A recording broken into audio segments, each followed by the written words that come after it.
Rabu-abu itu Pak.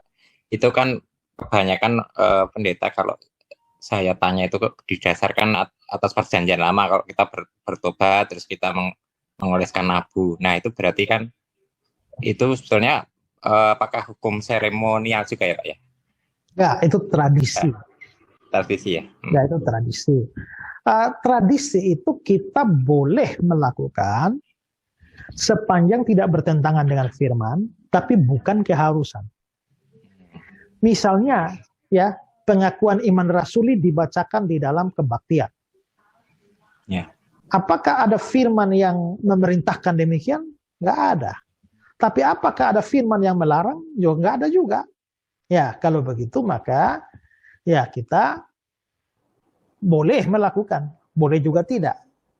Ya, boleh juga tidak. Jadi itu sifatnya tradisi. Nah, sama seperti Rabu Abu itu saya kira itu di dalam gereja Roma Katolik yang memakai tradisi Rabu Abu.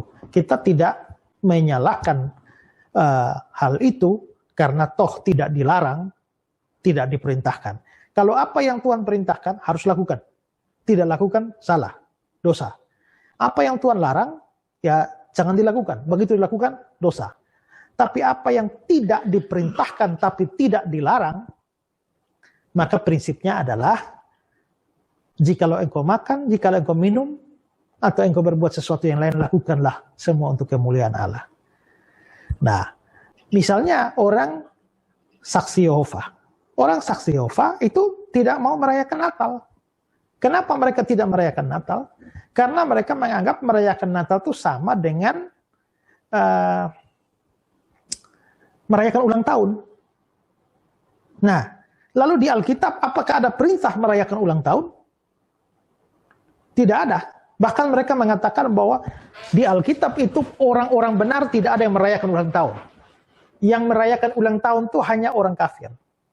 Dan dalam 2 kisah Alkitab tentang perayaan ulang tahun terjadi pembunuhan. Pertama adalah ulang tahun Firaun. Gara-gara ulang tahun Firaun itulah dia bunuh salah satu pegawainya itu ya. Lalu ulang tahun Herodes. Gara-gara ulang tahun Herodes dia bunuh, dia penggal kepalanya Yohanes Pembaptis. Nah, jadi orang Kristen tidak boleh merayakan ulang tahun. Karena tidak boleh merayakan ulang tahun dan Natal itu sama dengan merayakan hari ulang tahun Yesus. Ya, jadi tidak boleh merayakan Natal. Satu kali ada saksi Yehova yang datang ke rumah saya. Bulan Januari.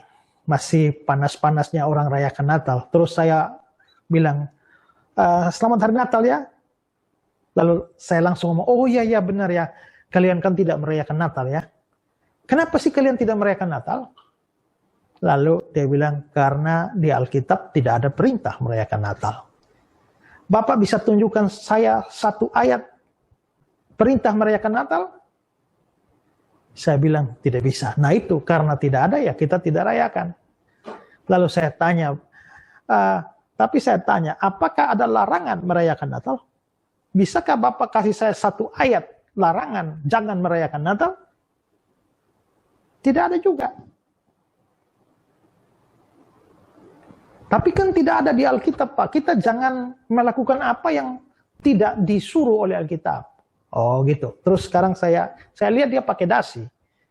Lalu saya tanya, Pak, apakah di Alkitab ada perintah pakai dasi?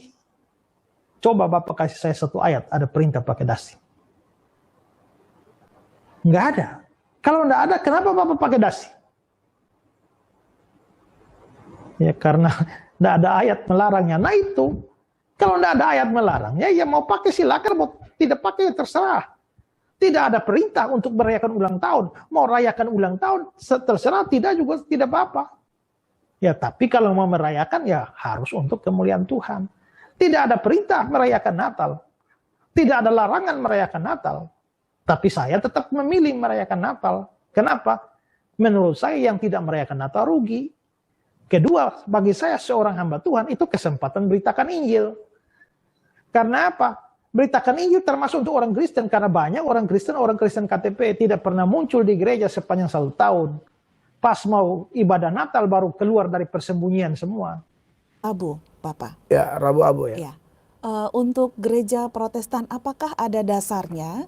Kenapa dulu kami tidak merayakannya dan sekarang baru dilakukan? Mohon pencerahan Bapak. Saya sudah lama jadi Protestan dan saya rasa itu tidak ada dasarnya. Kalau hanya dasar tradisi bla bla penggambaran begini-begini kita tidak pakai lah.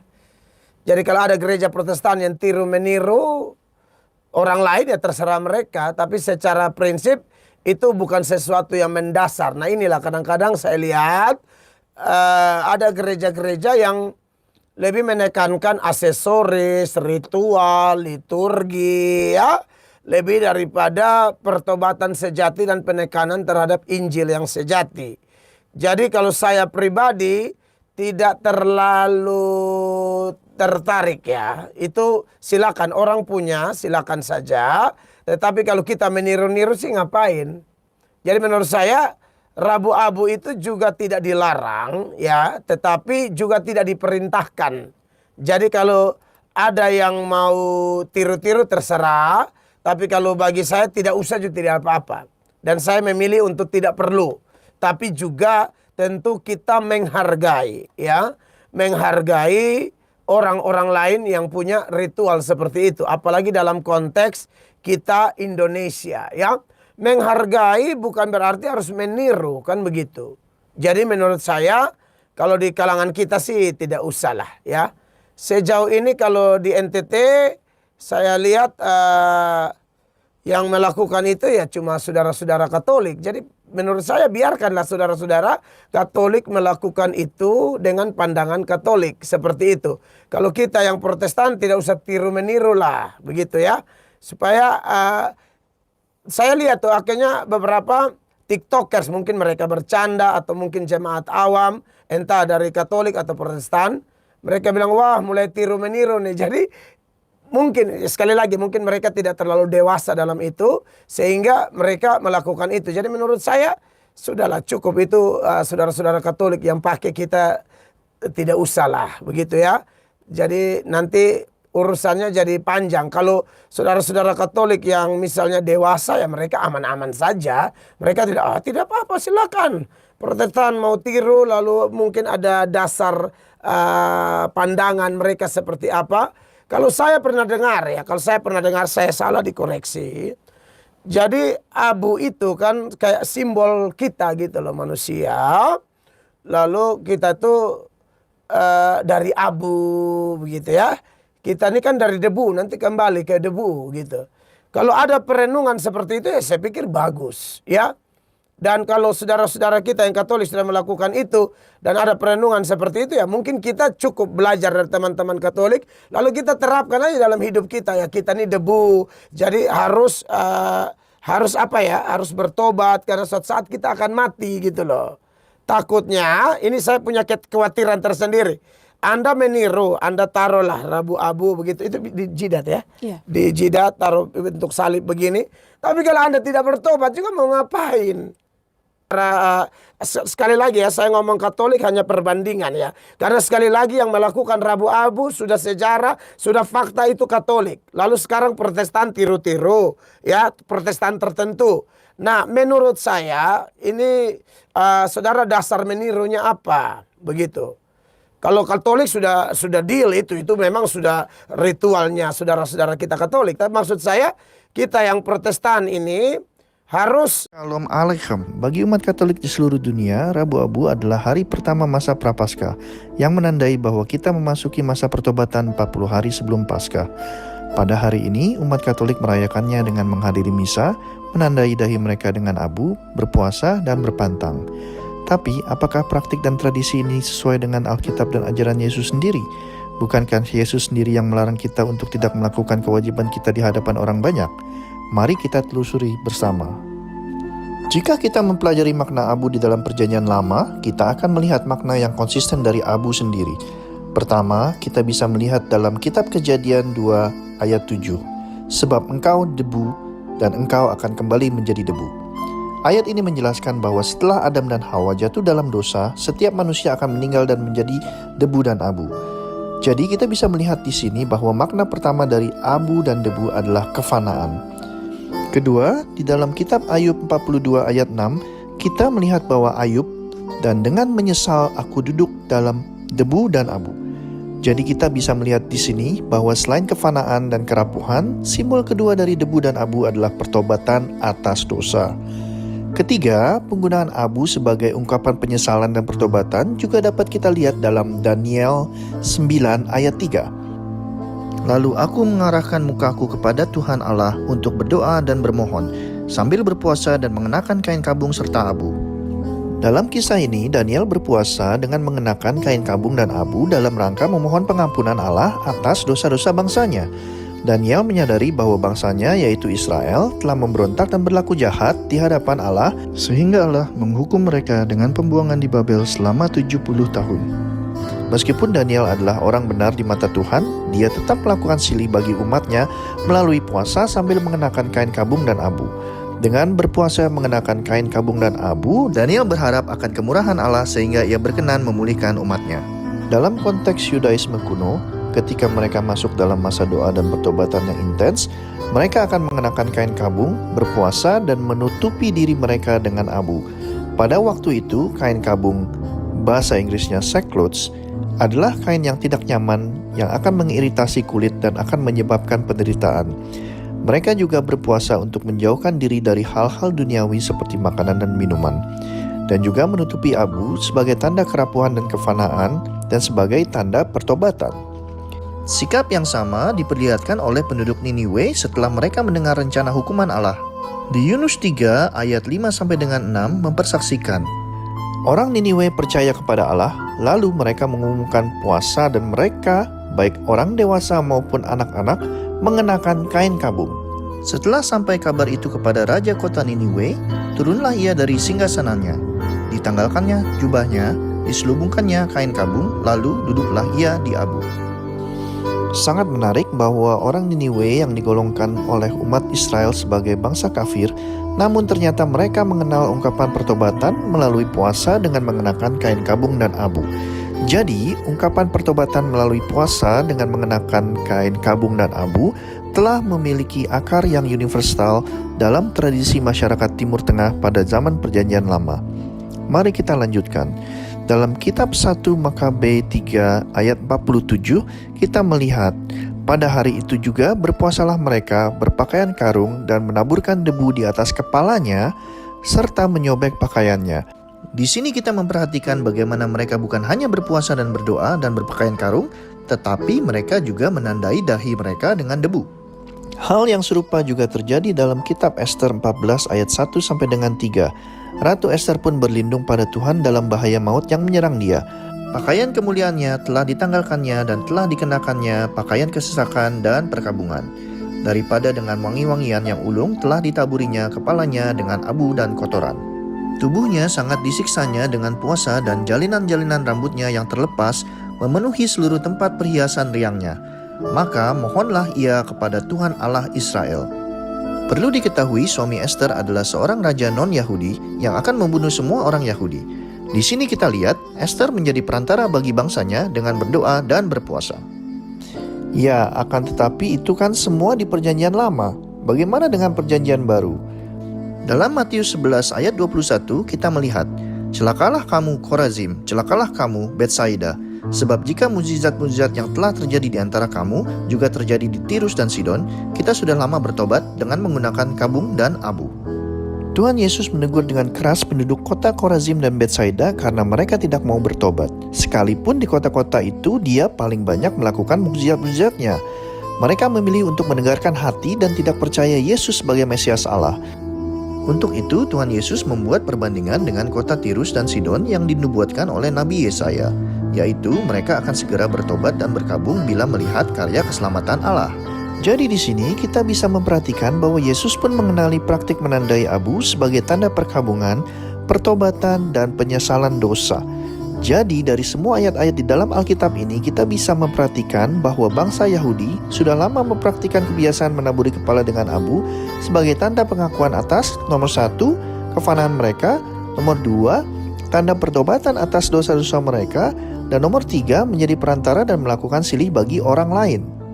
Lalu bagaimana dengan perintah Yesus sendiri yang melarang kita untuk tidak melakukan kewajiban kita di hadapan orang banyak? Bukankah praktik berpuasa dan berpantang bersama-sama secara publik pada hari Rabu Abu bertentangan dengan itu? Mari kita sama-sama membahas ini. Bacaan pertama dalam Misa Rabu Abu adalah kitab Yoel 2 ayat 12-18. Di sini kita bisa melihat bahwa bangsa Yahudi melakukan puasa secara umum dan publik. Pada hari tersebut, para imam dan nabi Israel memanggil semua bangsa untuk bersatu bersama dalam puasa sebagai sebuah komunitas dan bertobat atas dosa-dosa mereka sendiri dan orang lain sehingga Allah berbelas kasih kepada mereka.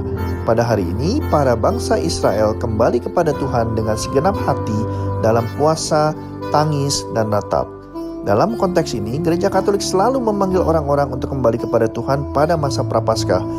Mungkin banyak orang yang sudah lama jarang ke gereja, mungkin banyak yang tidak dekat dengan Tuhan, mungkin banyak yang melakukan dosa-dosa dan belum bertobat.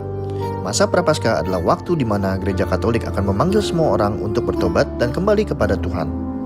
Jadi, bacaan dari kitab Yoel menjelaskan bagaimana kita secara umum berpuasa.